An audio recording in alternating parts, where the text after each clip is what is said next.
નમસ્કાર દર્શક મિત્રો, સાવરકુંડલાની રફતારમાં આપનું સ્વાગત છે। ભાવનગર જિલ્લાના તળાજા શહેરમાં આવેલ લાદવાણીના વાડી વિસ્તારમાં વર્ષોથી વરસાદના પાણી ભરાવાના પ્રશ્નો સ્થાનિક લોકો માટે તકલીફજનક અને મુશ્કેલજનક હતા। આ બાબતે આ લોકોએ સતત નગરપાલિકાને રજૂઆત કરવા છતાં કોઈપણ પ્રકારની કાર્યવાહી કે પગલાં નગરપાલિકા દ્વારા ભરવામાં આવેલ નહીં। ત્યારે આ સમગ્ર બાબતે તળાજા નગરપાલિકાના વિપક્ષના નેતા ઇરશાદભાઈ મલિક અને વોર્ડ નંબર 2ના નગરસેવક ફિરોજભાઈ દસાડિયાની આગેવાની હેઠળ આખેર પાણી નિકાલની કામગીરીનો પ્રારંભ કરવામાં આવ્યો હતો।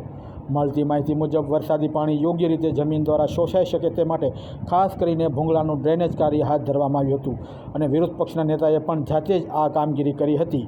વિપક્ષના નેતા ઇરશાદભાઈ મલિકે જણાવ્યું હતું કે લાદવાડીની વાડીમાં રહેતા રહેવાસીઓને હંમેશા મુશ્કેલીનો સામનો પડતો હતો, આમ હવે શરૂ કરેલી કામગીરીથી આ સમસ્યા દૂર થશે।